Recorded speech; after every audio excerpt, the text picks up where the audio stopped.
বিশ্বনবী সাল্লাল্লাহু আলাইহি ওয়াসাল্লাম যখন কোরআন তেলাওয়াত করত, আবু জাহিল্লা, উতবা, সাইবা, ওলীদ ইবনে মুগিরা পর্যন্ত বিশ্বনবীজির তেলাওয়াত শুনতো। জোরে বলি সুবহানাল্লাহ, সুবহানাল্লাহ।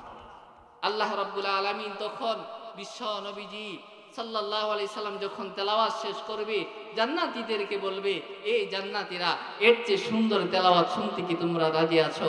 তখন আমরা বলবো, আমরা জান্নাতীরা বলবো, আয় আল্লাহ, এর চেয়ে সুন্দর তেলাওয়াত কি পৃথিবীর মধ্যে আর আছে? তখন আল্লাহ রাব্বুল আলামিন নিজে স্বয়ং পবিত্র কুরআনুল হাকিমের সূরা রহমান থেকে তেলাওয়াত করবে। জোরে বলি সুবহানাল্লাহ। আমরা যেভাবে তেলাওয়াত করি এইভাবে তেলাওয়াত করবে না। আল্লাহ তাআলা সমস্ত জান্নাতবাসীর সামনে ভিন্ন আঙ্গিকে তেলাওয়াত করবে। আনার রহমান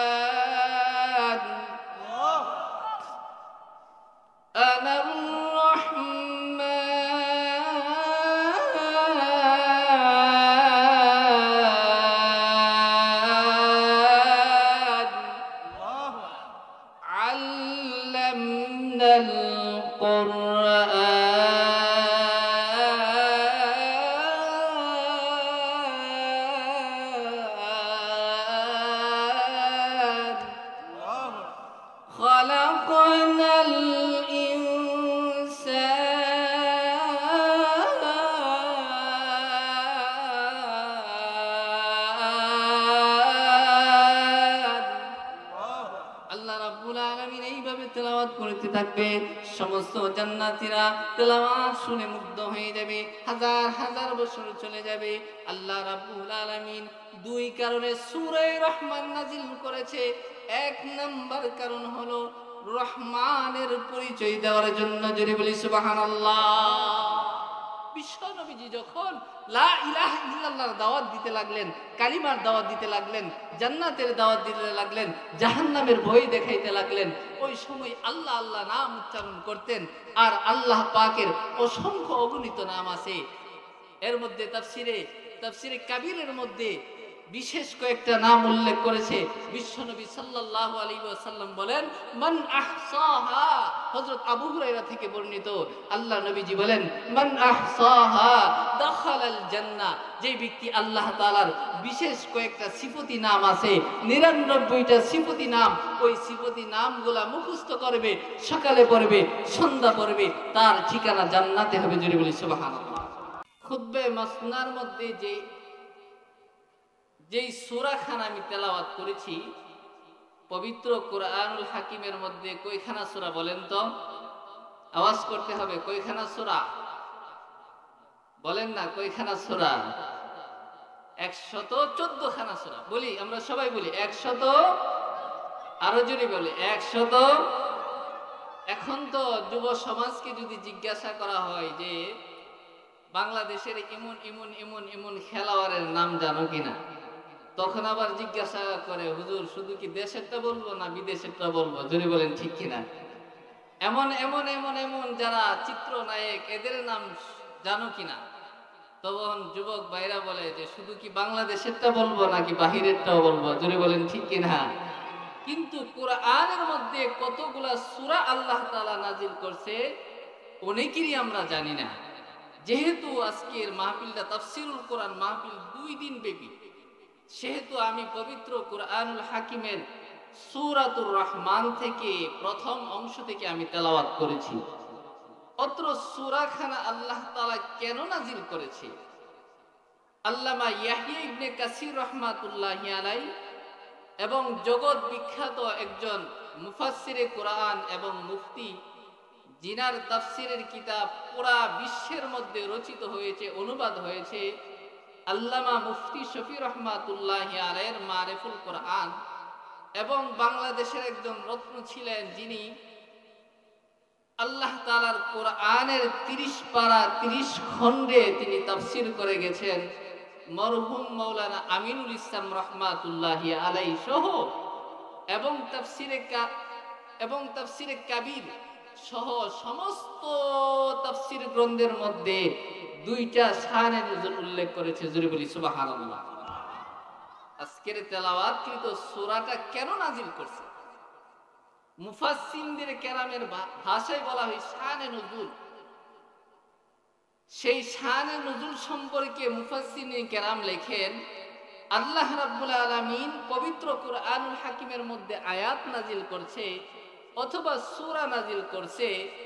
আল্লাহ রাব্বুল আলামিন যদি আয়াত অথবা সূরা নাজিল করেন তাহলে একজন ব্যক্তিকে কেন্দ্র করে নাজিল করতে পারেন, অথবা আয়াত এবং সূরা নাজিল করছে আল্লাহ তাআলা একটা মাসআলাকে কেন্দ্র করে, অথবা আল্লাহ তাআলা আয়াত এবং সূরা নাজিল করছে একটা ঘটনাকে কেন্দ্র করে। যদি বলি সুবহানাল্লাহ। তাহলে পবিত্র কুরআনুল হাকিমের মধ্যে আয়াত এবং সূরা যে নাজিল করছে অথবা ব্যক্তিকে কেন্দ্র করে, অথবা মাসআলাকে কেন্দ্র করে, অথবা ঘটনাকে কেন্দ্র করে। যদি বলি সুবহানাল্লাহ। আজকে যে আয়াতি কারিমা, যে সূরাখানা সূরা রহমান, আল্লাহ তাআলার বিশেষ এক নিয়ামত।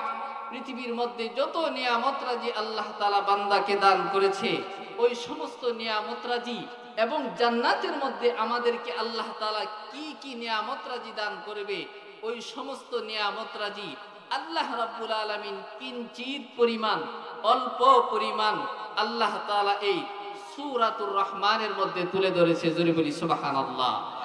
এবং আল্লাহ তাআলা বান্দাকে যে সমস্ত নিয়ামত রাজি দান করেছে, ওই সমস্ত নিয়ামতের মধ্যে সর্বশ্রেষ্ঠ, সর্বোত্তম, সর্বমহান, সবচেয়ে গ্রহণযোগ্য, সবচেয়ে মর্যাদার, সবচেয়ে আল্লাহ রাব্বুল আলামিন কোন নিয়ামতটা বান্দাকে দান করেছে সেটাও পবিত্র কুরআনুল হাকিমের সূরা রহমানের মধ্যে তুলে ধরেছে। জোরে বলি সুবহানাল্লাহ। আল্লাহ রাব্বুল আলামিন সূরা রহমান নাজিল করে করে বান্দাকে প্রশ্ন করতেছে, এ আমার বান্দা, এ আমার বান্দি, আমি যে সমস্ত নিয়ামত রাজি দান করেছি, আমার কোন কোন নিয়ামত অস্বীকার করবা? 1-2 বার নয়, 10 বার নয়, 31 বার আল্লাহ রাব্বুল আলামিন অত্র সূরার মধ্যে বিশেষ একটা আয়াত নাজিল করেছে। জোরে বলি সুবহানাল্লাহ। ফাবিআইয়ি আলাই রাব্বিকুমা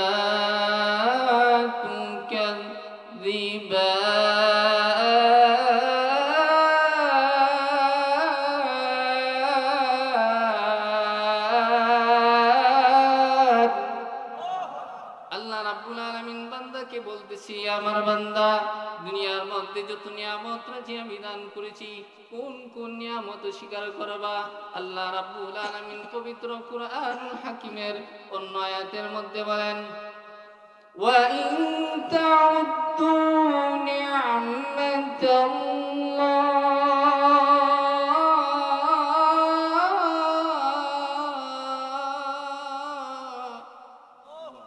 লা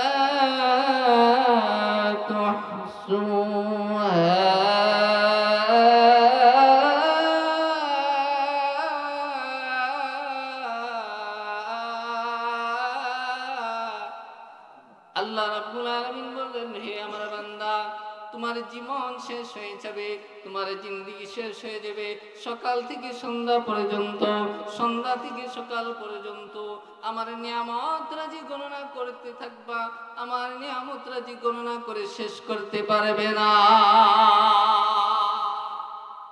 আল্লাহ রাব্বুল আলামিন সূরা রহমানের 31 বার এই বিশেষ আয়াতটা উল্লেখ করেছে। নবী পাক সাল্লাল্লাহু আলাইহি সাল্লাম যখন লাইলাতুল জিনের মধ্যে জিনের রজনীর মধ্যে আমার নবী, আপনার নবী শুধুমাত্র কেবলমাত্র মানব জাতির জন্য নবী না, বিশ্ব নবী, আখিরি নবী, শ্রেষ্ঠ নবী, যেরকম ভাবে মানব জাতির জন্য নবী, ঠিক তেমনি ভাবে বিশ্ব নবী জিন জাতির জন্য নবী। জোরে বলি সুবহানাল্লাহ। কারণ আল্লাহ পাক পবিত্র কুরআনুল হাকিমের মধ্যে বলেন, শুধুমাত্র মানব জাতিকে উল্লেখ করছে না, সাথে সাথে আল্লাহ তাআলা জিন জাতিকেও অ্যাটেস্ট করেছে। জোরে বলি সুবহানাল্লাহ। ওয়া মা খালাকাতুল জিন্না ওয়াল ইনসা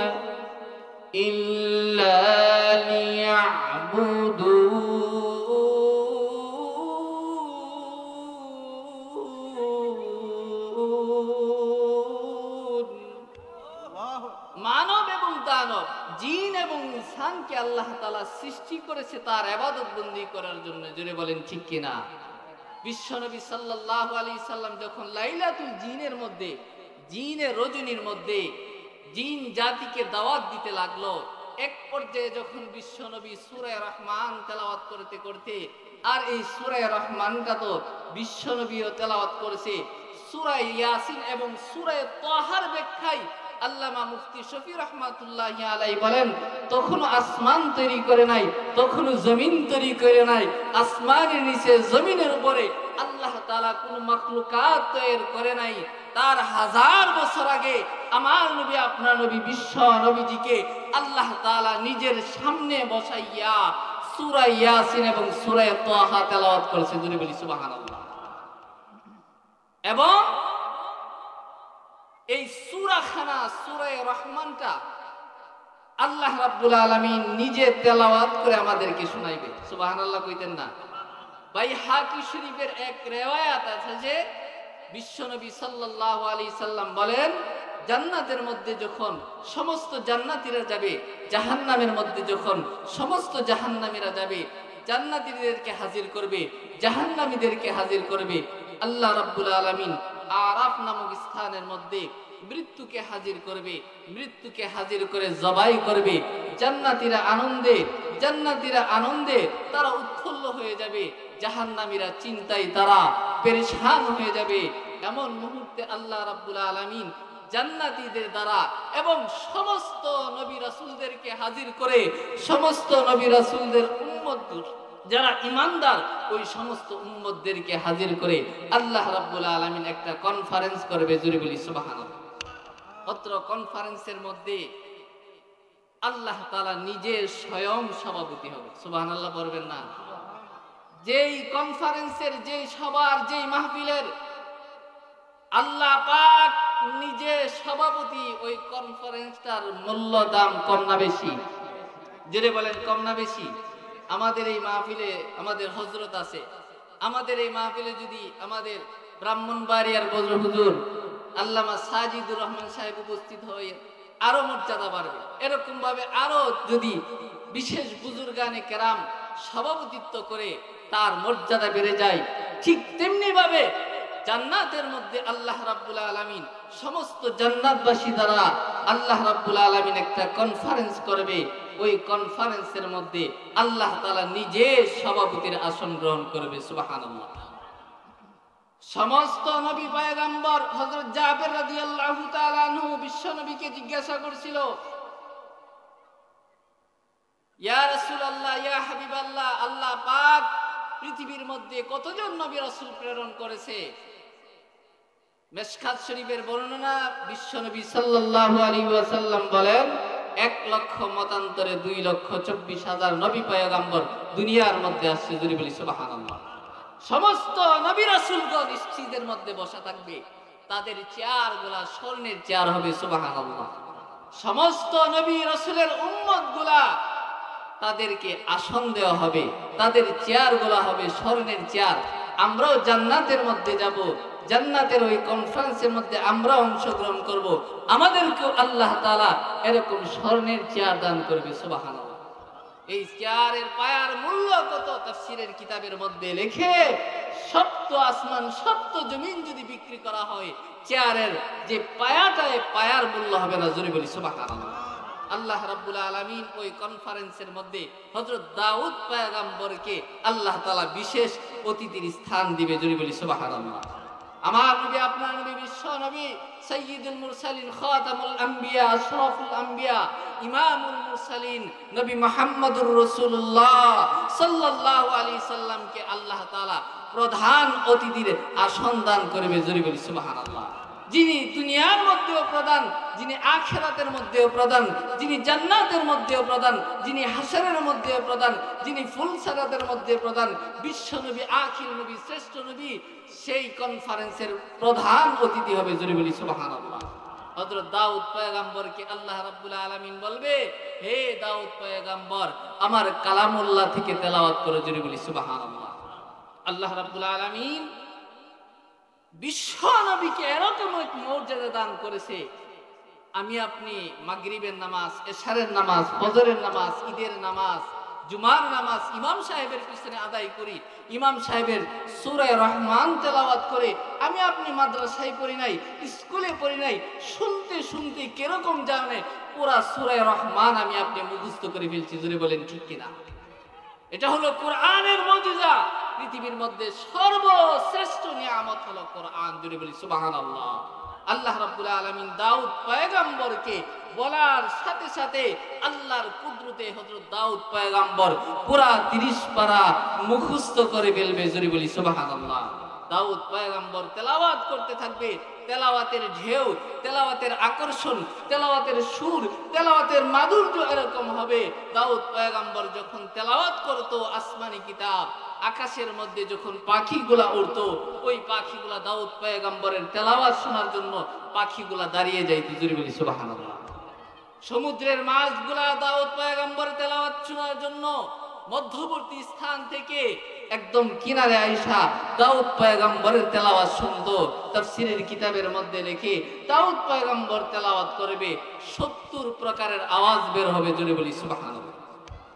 দাউদ পয়গম্বর তেলাওয়াত করতে করতে করতে করতে এক পর্যায়ে যখন শেষ করে ফেলবে, সমস্ত জান্নাতবাসীরা বলবে, আয় আল্লাহ তেলাওয়াত কেন বন্ধ হইল? তখন আল্লাহ রাব্বুল আলামিন সমস্ত জান্নাতবাসীদেরকে বলবে, এর চেয়ে সুন্দর তেলাওয়াত শুনতে রাজি আছো? সুবহানাল্লাহ কইতেন না? সমস্ত জান্নাতীরা আমরা বলবো, আয় আল্লাহ এর চেয়ে সুন্দর তেলাওয়াত কি আছে? তখন আল্লাহ পাক আমার নবী, আপনার নবী, বিশ্ব নবী, সাইয়্যিদুল মুরসালিন, খাতামুল আম্বিয়া, যেই নবীর উপর কোরআন নাজিল হয়েছে, যেই নবীর উপর শ্রেষ্ঠ কিতাব নাজিল হয়েছে, ওই বিশ্ব নবীজিকে আল্লাহ রাব্বুল আলামিন বলবে তেলাওয়াত করার জন্য। জোরে বলি সুবহানাল্লাহ। বিশ্ব নবী, আখিরি নবী, শ্রেষ্ঠ নবী, আমার নবী, আপনার নবী সূরা ইয়াসিন থেকে তেলাওয়াত করবে। জোরে বলি সুবহানাল্লাহ। ইয়াসিন।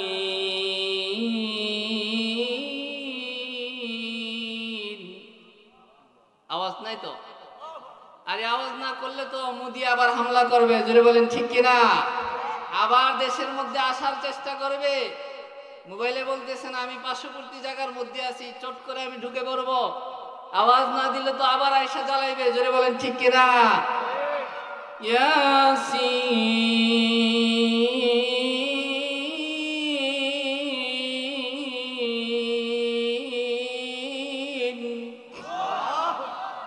ওয়াল কুরআনিল হাকীম।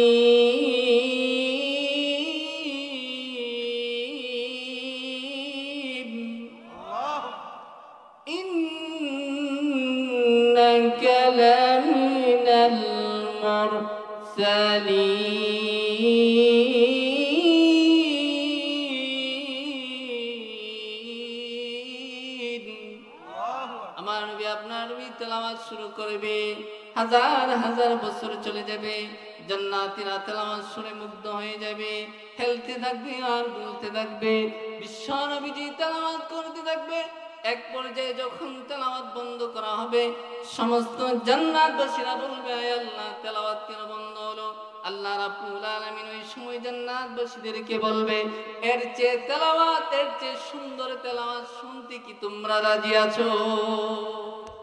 সমস্ত জান্নাতবাসীরা বলবে, আয় আল্লাহ এর চেয়ে সুন্দর তেলাওয়াত কি আছে? আমার নবী, আপনার নবী তেলাওয়াত কি সুন্দর ছিল! আল্লাহু আকবার, আল্লাহু আকবার। আমাদের শুধু উম্মত, নবী না উম্মত, যেরকম আব্দুল বাসেত রাহমাতুল্লাহি আলাইহি যখন তেলাওয়াত করত, মনে হইতো যে আসমান থেকে কোরআন নাজিল হইতেছে। জোরে বলি সুবহানাল্লাহ। আহমদ বিন ইউসুফ আল আজহারি আমাদের বাংলাদেশের একজন সন্তান, সেই সন্তান যখন তেলাওয়াত করে মনে হচ্ছে যে কোরআন নাজিল হইতেছে। জোরে বলি সুবহানাল্লাহ। আমাদের আরেক সন্তান আছে তাকরিম, সে যখন তেলাওয়াত করে পুরা বিশ্বের মধ্যে 1 নাম্বার হয়ে। জোরে বলেন ঠিক কিনা? আমার নবী, আপনার নবী যখন তেলাওয়াত করত চতুর্দিক দিয়ে কাফের মুশরিকরা বেষ্টনী দিয়ে বিশ্ব নবীজির তেলাওয়াত শুনতে, জোরে বলি সুবহানাল্লাহ। এমনও তো ঘটনা আছে সিরাতে মুস্তাফার মধ্যে, সিরাতে ইবনে হিশাম, সিরাতে খাতামুল আম্বিয়া, সিরাতে কাসিরের মধ্যে লেখেন, যখন হজের মৌসুম আসলো সমস্ত কাফের মুশরিকরা তারা ঘোষণা দিতে লাগলো, আরে মুহাম্মদের তেলাওয়াত শুনলে, মুহাম্মদের চেহারা দেখলে তো বেদিনরা মুসলমান হয়ে যাবে। এই জন্য জায়গায় জায়গায়, এই জন্য মোড়ে মোড়ে, এই জন্য রাস্তায় রাস্তায় সমস্ত কাফের মুশরিকেরা তারা ঘোষণা দিতে লাগলো, আমাদের এলাকার মধ্যে একজন পাগল আছে, জোরে বলি নাউজুবিল্লাহ। ওই পাগলের কাছে যায় না। যখন বহিরা রাষ্ট্র থেকে হজ করার জন্য আসলো, তখন তাদের মনের মধ্যে কৌতূহল জাগলো যে আসলে তো আচ্ছা আমরা মুসলমান হই না না হই, আগে ব্যক্তিকে দেখে আসি, জোরে বলি সুবহানাল্লাহ। বিশ্ব নবীজির দিকে চেহারা মুবারক, বিশ্ব নবীজির চেহারা মুবারকের দৃষ্টি পড়ার সাথে সাথে কাফের মুশরিকরা মুসলমান হয়ে যাইতো, জোরে বলি সুবহানাল্লাহ। হযরত আব্দুল্লাহ ইবনে সালাম রাদিয়াল্লাহু তাআলা আনহু, যিনি তাওরাত এবং ইনজিল কিতাবের বিশিষ্ট একজন আলেম ছিলেন, তিনি যখন মক্কা থেকে মদিনা সফর করে তিনি যখন খেজুর পাড়তে লাগলেন, খেজুর উনার ফুফু নিচে এবং তিনি খেজুর উপরে পাড়তেছিল, হঠাৎ করে আব্দুল্লাহ ইবনে সালাম রাদিয়াল্লাহু তাআলা আনহু খেজুর গাছ থেকে পড়ে গেলেন। তখন ফুফু বলতেছে, কি হলো? মনে হইল যে মুসা পয়গম্বর আসছে, মুসা পয়গম্বর আসতেও তো এত আশ্চর্য হয় না, আর তুমি আজকে খেজুর গাছ থেকে লাফ দিয়ে পড়ে আসছো।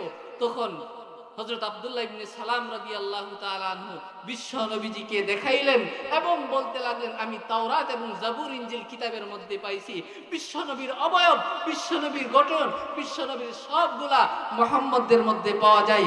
আমাকে এখন লা ইলাহা ইল্লাল্লাহ বলে মুসলমান বানায় দেন, জোরে বলি সুবহানাল্লাহ। আব্দুল্লাহ ইবনে সালাম রাদিয়াল্লাহু তাআলা আনহু সাথে সাথে মুসলমান হয়ে গেলেন। কাফের মুশরিকরা চতুর্দিক দিয়ে লোক ফিট করে দিল যে মুহাম্মদের তোমরা অপপ্রচার করবা। তখন বহিরা রাষ্ট্রের যে সমস্ত হাজিরা হজ করার জন্য আসলো, তখন তাদের কৌতূহল জাগলো, বিশ্ব নবী যখন তেলাওয়াত করতো, তেলাওয়াত শুনে শুনে কাফের মুশরিকরা মুসলমান হয়ে যাইতো, জোরে বলি সুবহানাল্লাহ। হযরত উমরে ফারুক রাদিয়াল্লাহু তাআলা আনহুর ঘটনা আমরা সবাই জানি, সিরাতের কিতাবের মধ্যে আছে, ইতিহাসের কিতাবের মধ্যে আছে। যখন আল্লাহ নবী বিশ্ব নবীজিকে মারার জন্য তলোয়ার নিয়ে তিনি রওনা হইলেন, প্রতিবন্ধী সাহাবীর সঙ্গে সাক্ষাৎ, তখন বলতেছে, আগে মুহাম্মদের তুমি মারবা, আগে তোমার ঘর ঠিক করো, তোমার বোন তো মুসলমান হয়ে গেছে। গিয়ে দেখে যে কোরআনের আওয়াজ জারি হয়ে গেছে, ভিতরে ঢুকলেন, বোনকে আঘাত করলেন, বোনের যে স্বামী ভগ্নপতি ওনাকে আঘাত করলেন। এক পর্যায়ে তখন বলতেছে হযরত উমরে ফারুক, আগে আমাকে দেখাও তোমরা কি করো, জোরে বলি সুবহানাল্লাহ। তখন কোরআনুল কারীম দেখানোর সাথে সাথে আল্লাহ রাব্বুল আলামিন তার উমরের কলবের ভিতরে হেদায়েতের হাওয়া ঢুকাই দিয়েছে, জোরে বলছে। এর আগে বিশিদবা রজনীর মধ্যে হযরত তালহা রাদিয়াল্লাহু তাআলা বলতেছে, বিশিদবা রজনীর মধ্যে বিশ্ব নবীজি দোয়া করতেছে ওই উমর না হয় আবু জাহেলকে মুসলমান বানানোর জন্য, জোরে বলি সুবহানাল্লাহ। যখন বলতেছে আমার কাছে দাও, তখন তালহা রাদিয়াল্লাহু তাআলা ঘর থেকে বের হইলেন আর বলতেছে, বিশ্ব নবীজিকে শুনছি মাত্র তোমার জন্য দোয়া করছে, তুমি মুসলমান হও। তখন তিনাদের বলতেছে যে আমার কাছে দাও, তোমরা কি করি? তখন তিনারা বলতেছে, আগে তুমি পবিত্র হও, পবিত্র হওয়ার পরে তুমি কোরআন পড়বা। তখন হযরত উমরে ফারুক রাদিয়াল্লাহু তাআলা আনহু সূরা তাহা পড়লেন, বিশ্ব নবীজির কাছে নিয়ে গেলেন। বিশ্ব নবীজির কাছে নেওয়া যাওয়ার পরে মুসলমান হয়ে গেছে, জোরে বলি সুবহানাল্লাহ। কোরআনের বদলতে, কোরআনের মর্যাদা, কোরআনের সংস্পর্শে আসার কারণে, কোরআনের সাথে একটু লাগার কারণে কি সম্মান, কি মর্যাদা, কি মহত্ব, কি অবস্থান হয়েছে। সাধারণত একজন রাখাল, সেই রাখাল অর্ধ জাহানের খলিফা, জোরে বলি সুবহানাল্লাহ। যার আঙ্গুলের ইশারায় পুরা অর্ধ জাহান পরিচালিত হতো, সেই উমরে ফারুক রাদিয়াল্লাহু তাআলা আনহু বিশ্ব নবীজিকে বলতেছে, ইয়া রাসূলুল্লাহ, ইয়া হাবিবাল্লাহ, আপনাকে তো আমি ভালোবাসি। আল্লাহর রাসূল বলেন, আমাকে যে ভালোবাসো, তোমার জীবন, তোমার জান, তোমার প্রাণ থেকে কি আমাকে বেশি ভালোবাসো? তখন উমরে ফারুক রাদিয়াল্লাহু তাআলা আনহু চুপ হয়ে গেলেন। কারণ সাহাবা কেরামের অন্তরের ভিতরে যা ছিল জবান দ্বারা তা উচ্চারিত হইত, অন্তরের মধ্যে বক্রতা ছিল না, অন্তরের মধ্যে ভালো ছিল। হযরত উমরে ফারুক কিছুক্ষণ পরে বলতেছি, ইয়া রাসূলুল্লাহ, এখন আমি আমার জান, আমার জীবন, আমার প্রাণ থেকে আমি বেশি ভালোবাসি। আল্লাহর রাসূল সাল্লাল্লাহু আলাইহি সাল্লাম বলেন, আল আন ইয়া উমর, এতক্ষণে তোমার ঈমান পরিপূর্ণ হয়েছে। জোরে বলি সুবহানাল্লাহ। এখনো যদি আমাদের নবীর ব্যাপারে কোনো কটূক্তি হয়, যদি ডাক আসে, তাহলে মাঠে ময়দানে ইনশাআল্লাহ নামবো। জোরে বলেন ঠিক কিনা? আবার শাপলা চত্বরে বিশ্ব নবীজির ইজ্জত রক্ষার জন্য আবার শাপলা চত্বরে যাব। জোরে বলেন ঠিক কিনা? কোন বাতিল, কোন নাস্তিক আর মুত্রাদ আমার দেশের মধ্যে বিশ্ব নবীকে নিয়ে কটূক্তি করবে, আমাদের এক নাম্বার দাবি হলো, যেই সমস্ত কাফের আর মুশরিক, যেই সমস্ত ইসকন সন্ত্রাসী সংগঠন, ইসকন সহ হিন্দু, বৌদ্ধ, খ্রিস্টান, নাস্তিকরা আমার বিশ্ব নবীকে নিয়ে যারা কটূক্তি করবে, আমাদের এক নাম্বার দাবি হলো, আমাদের এই দেশের মধ্যে প্রকাশ্যভাবে ওই ব্যক্তিকে ফাঁসির কাস্টে ঝুলাতে হবে। জোরে বলেন ঠিক কিনা? আমাদের 2 নাম্বার দাবি হলো, যারা কাদিয়ানী সম্প্রদায়, এরা এদের ধর্ম পালন করবে, যারা হিন্দুরা হিন্দুদের ধর্ম পালন করে, খ্রিস্টানরা খ্রিস্টানদের ধর্ম পালন করে, বৌদ্ধরা বৌদ্ধদের ধর্ম পালন করে, আমরা বাধা দেই না। হযরত উমরে ফারুক রাদিয়াল্লাহু তাআলা আনহু যখন খলিফাতুল মুসলিমিন হইলেন, সর্বপ্রথম যেই কাজটা করেছে সেটা হলো মুসলমানদের কৃষ্টি কালচার, মুসলমানদের আদর্শ, মুসলমানদের মাথার সীতা থেকে মুসলমানদের পায়ের স্যান্ডেল পর্যন্ত মুসলমানদের কৃষ্টি কালচার, মুসলমানদের আদর্শ অন্যান্য ধর্মাবলম্বীরা এরা ব্যবহার করতে পারবে না। জোরে বলেন ঠিক কিনা? কিন্তু কাদিয়ানী সম্প্রদায় দেখা যায় মুসলমানদের আজানকে তারা আজান হিসেবে ব্যবহার করে, মুসলমানদের নামাজকে তারা নামাজ হিসাবে ব্যবহার করে, মুসলমানদের রোজাকে তারা রোজা হিসাবে ব্যবহার করে, মুসলমানদের নামাজকে, একামতকে, মসজিদকে তারা মসজিদ হিসাবে ব্যবহার করে। আমাদের এক নাম্বার দাবি হলো, এটা হলো মুসলমানদের কৃষ্টি কালচার, মুসলমানদের কৃষ্টি কালচার এটা কাদিয়ানীরা ব্যবহার করতে পারবে না। জোরে বলেন ঠিক কিনা? আমাদের 3 নাম্বার দাবি হলো, পুরা বিশ্বের মধ্যে পাকিস্তান সহ, সৌদি আরব সহ, ইরাক সহ, ইরান সহ প্রায় অনেক রাষ্ট্রের মধ্যে সরকারিভাবে এই গোলাম মাহমুদ কাদিয়ানী এবং এই প্রকারের যারা উম্মত আছে তাদেরকে কাফের ঘোষণা করছে। আমাদেরও 3 নাম্বার দাবি হলো, বর্তমান সরকার, অন্তর্বর্তী সরকার, এই সরকার থাকাকালীনই এই সমস্ত কাফেরদেরকে সরকারিভাবে কাফের ঘোষণা করতে হবে। জোরে বলেন ঠিক কিনা? আমাদের 4 নাম্বার দাবি হলো, যে সমস্ত নাস্তিক আর মুরতাদেরা বিশ্ব নবীকে নিয়ে কটূক্তি করে, এরকম যেন কটূক্তি না করতে পারে, সংসদের মধ্যে আইন পাস করতে হবে। জোরে বলেন ঠিক কিনা? বিশ্বনবী সাল্লাল্লাহু আলাইহি ওয়াসাল্লাম যখন কোরআন তেলাওয়াত করত, আবু জাহিল্লা, উতবা, সাইবা, ওলীদ ইবনে মুগিরা পর্যন্ত বিশ্ব নবীজির তেলাওয়াত শুনতো। জোরে বলি সুবহানাল্লাহ, সুবহানাল্লাহ। আল্লাহ রাব্বুল আলামিন তখন বিশ্ব নবীজি সাল্লাল্লাহু আলাইহি সাল্লাম যখন তেলাওয়াত শেষ করবে, জান্নাতীদেরকে বলবে, এই জান্নাতীরা, এর চেয়ে সুন্দর তেলাওয়াত শুনতে কি তোমরা রাজি আছো? তখন আমরা বলবো, আমরা জান্নাতীরা বলবো, আয় আল্লাহ, এর চেয়ে সুন্দর তেলাওয়াত কি পৃথিবীর মধ্যে আর আছে? তখন আল্লাহ রাব্বুল আলামিন নিজে স্বয়ং পবিত্র কুরআনুল হাকিমের সূরা রহমান থেকে তেলাওয়াত করবে। জোরে বলি সুবহানাল্লাহ। আমরা যেভাবে তেলাওয়াত করি এইভাবে তেলাওয়াত করবে না। আল্লাহ তাআলা সমস্ত জান্নাতবাসীর সামনে ভিন্ন আঙ্গিকে তেলাওয়াত করবে। আনার রহমান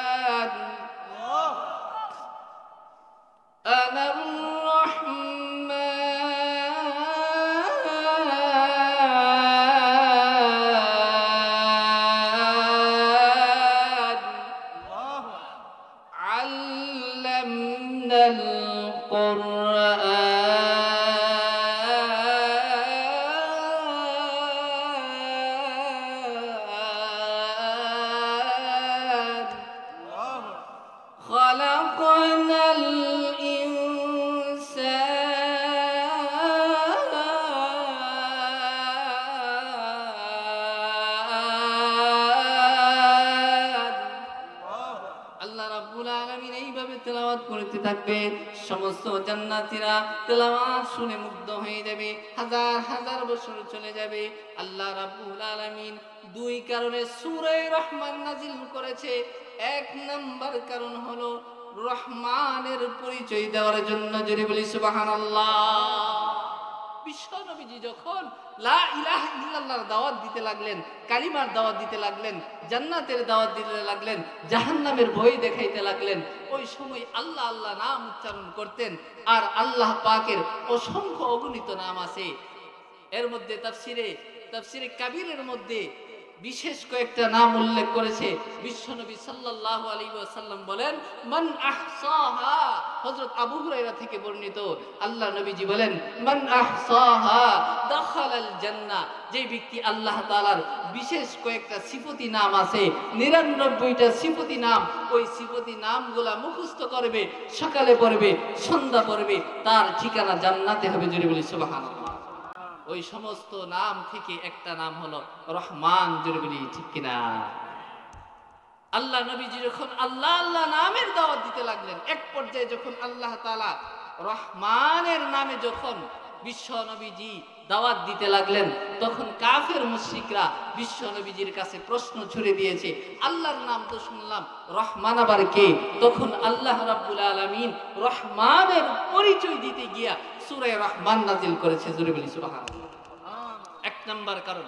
দুই নাম্বার কারণ, মুফাসসিরিনে কেরাম লেখেন আল্লাহ তাআলা সূরা রহমান কেন নাজিল করেছে? সূরা রহমান নাজিল করেছে, সূরা রহমানের মধ্যে অসংখ্য অগণিত নিয়ামতের কথা আল্লাহ তাআলা বলছে। দুনিয়ার মধ্যে কি কি নিয়ামত বান্দাকে দান করছে, জান্নাতের মধ্যে আল্লাহ তাআলা বান্দাকে কি কি নিয়ামত দান করবে, ওই সমস্ত নিয়ামতরা যে অল্প কিঞ্চিত পরিমাণ আল্লাহ তাআলা সূরা রহমানের মধ্যে আল্লাহ তাআলা তুলে ধরেছে। হাজার হাজার লক্ষ লক্ষ কোটি কোটি আল্লাহ তাআলা আমাদের জন্য নিয়ামত দান করেছে। আল্লাহ তাআলা আসমানকে বানাইছে, জমিনকে বানাইছে, আসমানের নিচে জমিনের উপরে হাজার হাজার লক্ষ লক্ষ কোটি কোটি মাখলুকাতগুলি আমাদের উপকারের জন্য শুধু তৈরি করেছে। আল্লাহ রাসূল সাল্লাল্লাহু আলাইহি সাল্লাম বলেন, আদ-দুনিয়া খুলিকাত লাকুম ওয়া আনতুম খুলিকতুম লিল আখিরাহ। দুনিয়াটাকে আল্লাহ তাআলা বানাইছে বান্দার জন্য, আর বান্দাকে তৈরি করেছে আখিরাতের জন্য, আল্লাহর জন্য। জোরে বলি সুবহানাল্লাহ। তাহলে দুনিয়াটা কার জন্য তৈরি করেছে বলেন? দুনিয়াটা কার জন্য তৈরি করেছে? বান্দার জন্য। অসংখ্য অগণিত নিয়ামত রব্বুল আলামিনের ব্যাখ্যায় আল্লামা মুফতি শফি রাহমাতুল্লাহি আলাইহি বলেন যে আলামিন আল্লাহ তাআলা 18,000 মাখলুকাত যে আমরা বলি, আসলে এই কথাটা ঠিক না। আমাদের মুফতি আব্দুল মালিক দামাত বারাকাতুহু, যিনি এখন